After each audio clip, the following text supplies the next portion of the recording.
Assalamualaikum warahmatullahi wabarakatuh. Kami dari kelompok 2 ingin mempresentasikan hasil dari laporan tugas besar kami mengenai sales data. Berikut hasil laporan kami. Sebelum kita masuk ke website ini, kita harus cari dulu websitenya. Yang pertama itu kita ketik kaggle.com.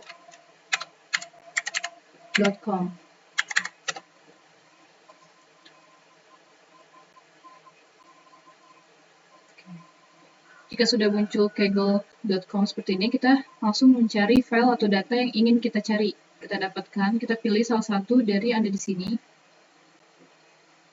Kemudian setelah kita mendapatkan data yang kita sudah dapat ini, kita langsung download di pojok kanan atas.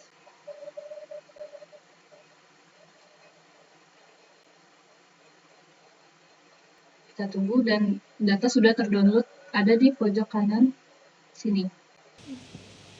Jadi di sini saya akan menjelaskan pembahasan dari Power BI Desktop.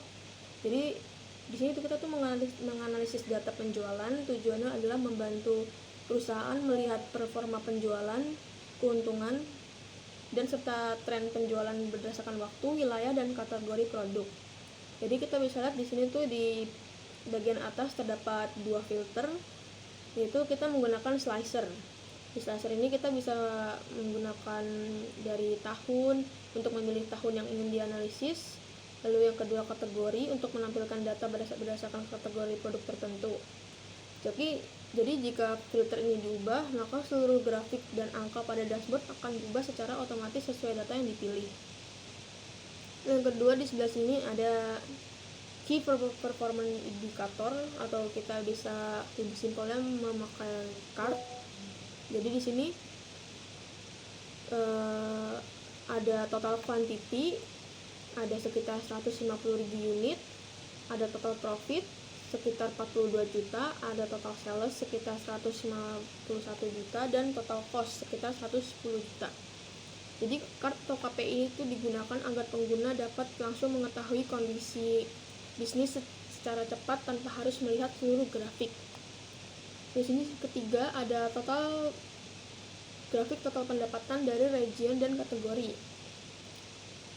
Grafik batang bertumpuk ini tuh menunjukkan pendapatan berdasarkan region, ada dari North, South, West, dan East. Jadi setiap warna itu tuh menunjukkan kategori produk. Jadi itu grafik ini membantu untuk mengetahui wilayah mana yang memberi kontribusi penjualan terbesar. Lalu yang keempat di sini ada total produk dari kategori, total grafik profit dari kategori produk. Di sini tuh grafik batang horizontal menunjukkan keuntungan setiap kategori, yaitu ada urutan profitnya, ada home and kitchen, clothing, electronics, dan grocery. Jadi kategori home dan kitchen ini menghasilkan keuntungan paling besar, sedangkan grocery itu menghasilkan profit paling rendah. Lalu ada table produk. Di sini kita bisa lihat ada table produk sebelah sini. Jadi tabel di sebelah kanan ini menampilkan nama produk, total sales, dan total profit. Fungsinya itu untuk melihat performa masing-masing produk secara detail, sehingga mudah untuk mengetahui produk dengan penjualan maupun keuntungan tertinggi. Lalu selanjutnya ada trend sales per bulan. Jadi grafik garis ini tuh menunjukkan perubahan setiap penjualan per bulannya. Jadi terlihat bahwa tren penjualan mengalami penurunan secara bertahap hingga bulan terakhir. Jadi grafik ini tuh berguna untuk melihat pola penjualan dari waktu ke waktu. Lalu ada kontribusi revenue per produk. Diagram pie ini tuh menunjukkan presentasi kontribusi pendapatan setiap produk. Jadi setiap warna itu menunjukkan produk yang berbeda sehingga perusahaan dapat mengetahui produk mana yang memberikan kontribusi terbesar terhadap total pendapatan. Lalu yang terakhir ini ada top 10 kategori produk dari total pendapatan. Jadi grafik final itu menunjukkan 10 kategori dengan pendapatan tertinggi. Dengan urutan teratas itu ada dekor, kedua women, ketiga snacks, selanjutnya men, selanjutnya kids, lalu ada laptop, daily, essential. Jadi kesimpulannya, kategori dekor itu memberikan pendapatan paling besar dibandingkan kategori yang lain. Jadi kesimpulannya itu bahwa total penjualan mencapai 150 juta dengan keuntungan 42 juta.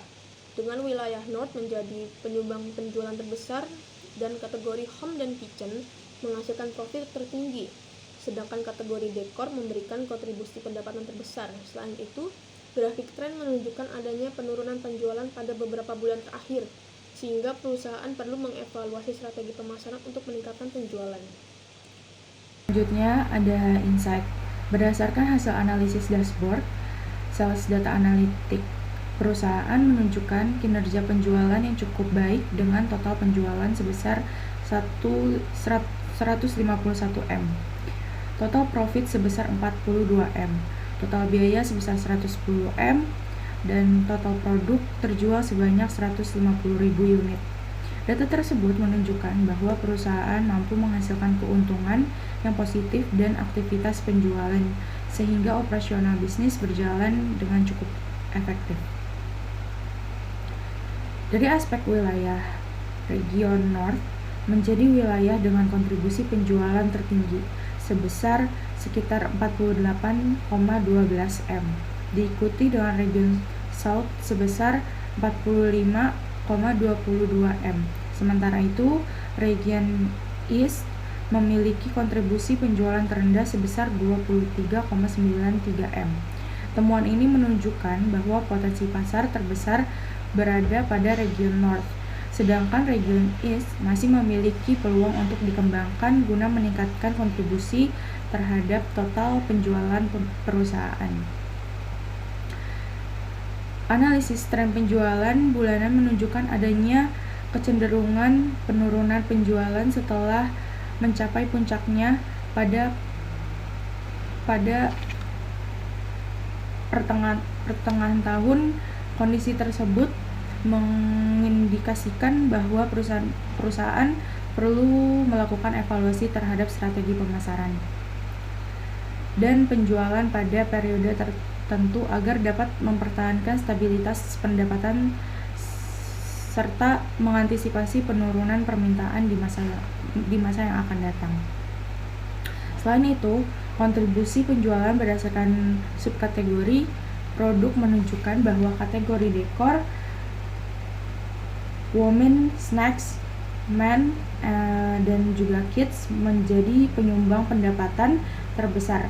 Penyebaran kontribusi yang relatif merata pada berbagai subkategori menunjukkan bahwa perusahaan tidak bergantung pada satu jenis produk saja, sehingga risiko bisnis dapat diminimalkan dan peluang pertumbuhan penjualan menjadi lebih luas. Selanjutnya, bagian rekomendasi. Pertama, kita harus kasih perhatian lebih untuk kategori home and kitchen. Kenapa?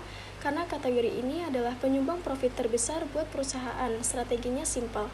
Kita wajib jaga ketersediaan stoknya biar gak kehabisan. Tambah variasi baru, produk baru yang lagi tren, dan gas terus promonya biar makin cuan. Kedua, soal wilayah pemasaran. Kita tahu kalau region North itu adalah pasar utama kita dengan penjualan tertinggi. Ini harus kita pertahankan. Tapi di sisi lain, jangan lupakan region S, yang penjualannya paling bontot. Di wilayah S, kita perlu genjot lagi aktivitas marketingnya. Kita bisa coba kasih promo khusus atau diskon yang terarah biar pertumbuhannya bisa merata di semua wilayah.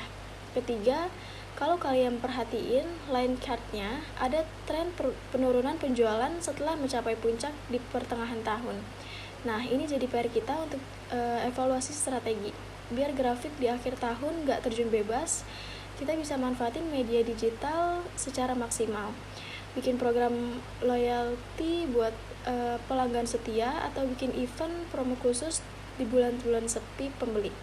Keempat, kita punya 3 subkategori jagoan, yaitu dekor, woman, dan snack. Karena kontribusi pendapatannya gede banget, performa mereka harus dipertahankan. Caranya, pastikan manajemen stoknya optimal, jangan sampai produk-produk ini out of stock, dan dibarengi dengan pelayanan yang makin oke, serta promo yang berjalan terus. Terakhir, yang gak kalah penting, dashboard Power BI yang sudah kita buat ini jangan cuma jadi pajangan tugas besar aja ya. Perusahaan disarankan untuk melakukan monitoring secara berkala. Dengan memantau data secara real time, kita bisa lebih cepat tanggap melihat perubahan, tren pasar, dan bisa mengambil keputusan bisnis yang tepat berdasarkan data yang akurat. Jadi kesimpulannya, dengan memanfaatkan data secara cepat atau tepat, kita gak cuma bisa jualan, tapi juga bisa mengatur strategi masa depan bisnis dengan lebih cerdas. Itu dari penjelasan rekomendasi kelompok kami. Terima kasih sudah menonton. Sampai jumpa. Sekian presentasi dari kelompok kami. Terima kasih atas perhatiannya. Kami ucapkan wassalamualaikum warahmatullahi wabarakatuh.